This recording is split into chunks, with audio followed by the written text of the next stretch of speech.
Alors, je vais répondre ici, dans cette vidéo, à une question sur la remise en question. Pourquoi il faut se remettre en question en trading? Je vous retrouve de suite.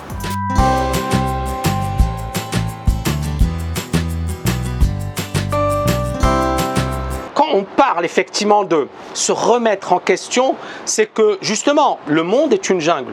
Le monde est un monde où il y a une compétition permanente entre États, entre personnes, bref, il y a une compétition permanente, d'accord? Quand vous voyez Silicon Valley sur 100 entreprises, il n'y en a pas 10 qui survivent. Et vous avez les cerveaux les plus brillants de la planète à la Silicon Valley. Vous avez tous les meilleurs, alors les meilleurs Américains qui sont passés par les meilleures universités, les meilleurs Indiens, les meilleurs Chinois, les meilleurs Français, les meilleurs Africains. Ils vont à la Silicon Valley et sur les 100 entreprises, vous en avez 10 qui réussissent, qui passent le cap numéro 1. Donc on voit bien que c'est effectivement, le monde est un monde compétitif.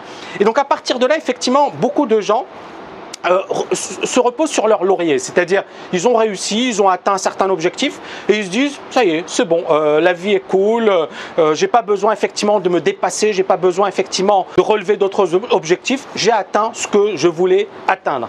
Et il y a Mark Cuban, alors c'est un Américain moi que j'aime beaucoup parce qu'il a un franc-parler, c'est un milliardaire américain qui a dit la chose suivante, si effectivement vous ne vous bougez pas les fesses, il y aura toujours un petit jeune qui viendra et qui vous éliminera du marché. Et l'idée, elle est là, c'est qu'effectivement, si on ne se remet pas en question, il y aura toujours quelqu'un qui viendra, qui amènera un autre principe, un autre concept, une autre idée, une autre manière de travailler qui nous éliminera du marché. Et c'est la même chose en trading, c'est-à-dire que le trading, encore une fois, c'est une compétition permanente. C'est un sport de haut niveau. Si vous n'avez pas cet état d'esprit de compétiteur, vous ne réussirez pas, ou vous n'irez pas très loin. À un certain moment, vous serez éjecté du marché. Donc, il faut se dire que l'objectif, c'est toujours essayer de se remettre en cause. Donc, 3 grands principes par rapport à cette thématique. 1, c'est quand vous pensez que vous avez réussi, c'est déjà trop tard. Hein. C'est Paul Tudor Jones, il dit la chose suivante, il dit « Quand je pense que j'ai atteint le meilleur niveau, c'est généralement là où j'ai les plus gros problèmes. » Parce qu'effectivement, ça y est, c'est l'ego qui fonctionne, c'est cette sensation d'invincibilité, de force, de toute puissance, et c'est la chose la plus dangereuse en trading. Donc premier point, effectivement, quand vous pensez que vous avez réussi, c'est foutu. Donc ne jamais se dire j'ai réussi, je suis arrivé, je suis au top. Je peux toujours faire mieux. Justement, on en arrive au numéro 2. Il faut toujours avoir des challenges, de nouveaux objectifs. C'est-à-dire, vous avez atteint l'objectif numéro 1, on va à présent attaquer l'objectif numéro 2, 3, 4, 5, 6, 7, 8, 9, 10, jusqu'à l'infini. Jamais arrêter. Si à un certain moment vous dites c'est bon, j'ai atteint mon niveau, je suis au meilleur niveau, je ne peux pas faire mieux, c'est foutu. Donc toujours ayez l'état d'esprit d'un compétiteur. Vous pouvez toujours faire mieux, vous pouvez toujours vous améliorer, vous pouvez toujours faire des choses encore plus grandes, encore plus belles. Numéro 3, c'est inspirer des Japonais, le Kaizen. Kaizen, c'est quoi? C'est l'amélioration permanente. On peut toujours s'améliorer en permanence et on doit rechercher cette amélioration en permanence.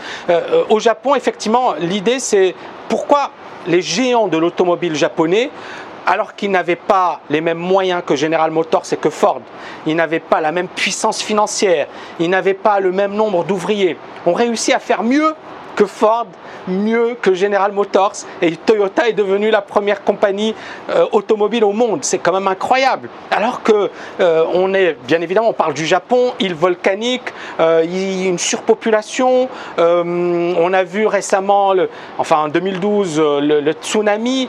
On voit bien que le Japon, c'est une terre qui est hostile.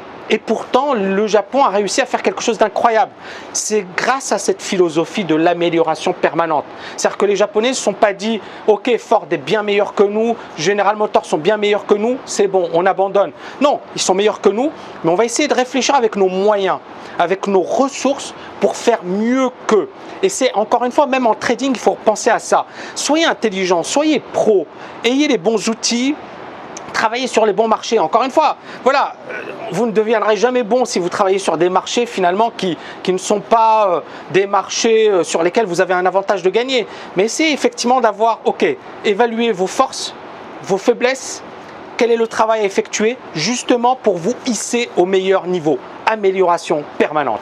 Voilà, j'espère que vous avez aimé cette vidéo. Je vous dis à très bientôt. Et n'oubliez pas de liker cette vidéo. À bientôt. Et de la partager et d'échanger. Puis bien évidemment de me laisser des commentaires. J'essaie de répondre. Alors j'ai un emploi du temps qui est assez chargé. Mais j'essaie effectivement de prendre du temps pour répondre à vos questions. Parce que je pense que c'est important. Surtout que beaucoup de personnes sont perdues, sont larguées, ne savent pas trop quoi faire. Et donc effectivement mon objectif c'est justement de vous orienter, de vous guider de la meilleure manière qui soit. À très bientôt.